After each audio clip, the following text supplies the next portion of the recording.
Chapter 726, Fragment of Fate. Roselle Gustave in the Mirror. When Franca, Jenna, and Anthony heard that the name of this dazzling figure, revered by every Antician, was connected to the Mirror people, their minds went completely blank. They instinctively wanted to question him further, but Morin Avigny's reaction and change in expression appeared to validate Lumien's conjecture. But the Emperor has been dead for over a century. How can there still be a corresponding mirror person? Franca asked, finally composing herself. It made sense that Emperor Roselle would have encountered Trier's underground corruption. He had, after all, lived in Trier for an extended period after reaching adulthood, and he was not one to easily settle down. He had seized control of Intis, reformed Trier, expanded the city, and initiated the patriotic health campaign, but hadn't he already met his end? Lumien's serious expression softened a bit. Initially, I hesitated to make that guess, but then I recalled something. For someone of Emperor Roselle's stature, even if they perish, they might not be completely gone. There could even be a possibility of resurrection. It was just like Nabordisley's abomination, corpse resting in the ancient tomb of the Dream Festival.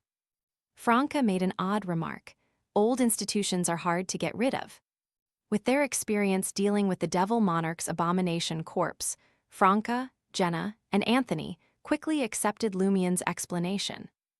Lumien looked at Morin Avigny, whose face had turned ashen, and smiled. I made a bold hypothesis and meticulously verified it. When I shared my guess with him, he willingly confirmed it. Morin Avigny's lips trembled, wanting to defend himself, but he held back. He believed that the more he tried to explain, the more he would end up helping these people.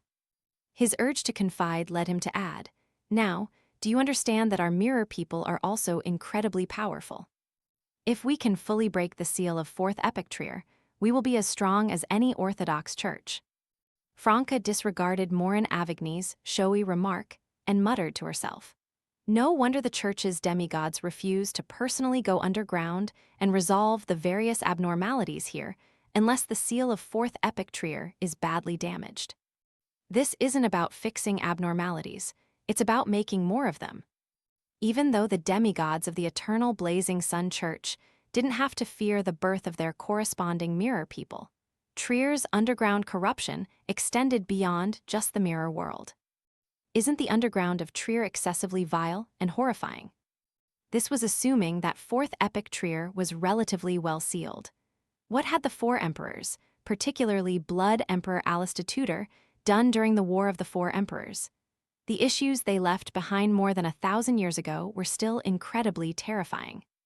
We often venture into Trier's underground and have even entered Fourth Epoch Trier and the unique mirror world. Could there be a corresponding special mirror person? No, it's not a matter of whether there is one, but rather that there definitely was one. They had encountered it before. Lumien ignored Morin Avigny's boasting and turned to Jenna. Our investigation into the mirror people has yielded significant progress. Combined with the Overseer, who evidently possesses godhood, what unfolds next is beyond our ability to intervene. As soon as we acquire the coordinates of the Overseer's mirror, promptly report the entire situation. Jenna curtly acknowledged his words and laughed self-deprecatingly. Actually, I'm dying to report it now. From her viewpoint, although she was unsure why the School of Truth was searching for Emperor Roselle's final mausoleum or what their intentions were, given the strong probability that they had already obtained vital information and collaborated with the Mirror Roselle, the situation had obviously become very urgent, and it was certainly not a positive development. You can begin writing now. Lumien gave a slight nod and shifted his gaze to Morin Avigny. He planned to appropriate the other party's fate. Fate appropriation was not his objective. By seizing the chance to interact with fate, his aim was to seek essential information from past fate fragments. This was the penultimate segment of the interrogation. The final segment involved spirit channeling to forcibly obtain the coordinates of the Overseer's mirror. Furthermore, Lumien wanted to take this opportunity to observe what would happen to the target if he seized one of their fate fragments without exchanging fates or directly causing their death. This was not mentioned in the mystical knowledge possessed by a fate appropriator. The only thing Lumion knew for certain was that the past would not change, and what had already transpired would remain unchanged. Initially, Lumion had wanted to inquire further about the mirror people who maintained contact with Morin Avigny and their positions. However, the urgency of the situation led him to postpone this matter to the spirit channeling part. In any case, it wasn't particularly crucial. From Lumion's perspective, it was more important to know the identities of the mirror people who had infiltrated the Demoness sect and who had gone to Lenberg in search of an item. However, Morin Avigny clearly had no knowledge of this. Lumion suspected that the mirror people who had gone to Lenberg were looking for clues about 001. After all, based on the information, this item likely had a close connection to Blood Emperor Alistair Tudor. The method of sealing it was quite similar to sealing Fourth Epic Trier. It might be of great significance to the mirror people from the special mirror world in Fourth Epic Trier. Lumion extended his right palm and pressed it against Morin Avigny from a distance. His blue eyes rapidly turned silver-black.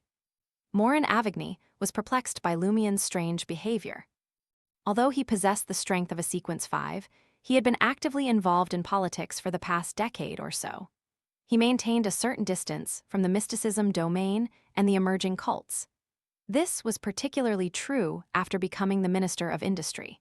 He relied entirely on the connections within the mirror people and the brokers of the School of Truth to acquire the knowledge, information, and items he desired. Direct contact with wild beyonders was uncommon, so he naturally couldn't discern Lumion's intentions. He only instinctively believed that Lumion had ulterior motives and wasn't simply acting. Lumion's right palm touched the Mercury Illusory River corresponding to Morin Avigny.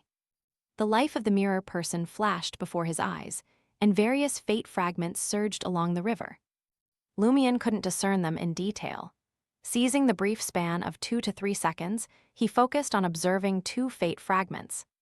One fate fragment depicted how Morin Avigny remotely instructed the School of Truth's overseer to perform a ritual through the mirror, establishing a connection with the mirror Roselle Gustave. The other aspect was how this mirror person came into being.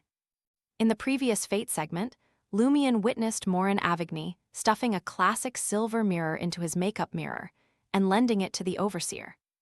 At the source of the Mercury River of Fate, the 17 or 18-year-old mirror Morin Avigny swiftly materialized in the dark and cold room, his expression naturally sinister.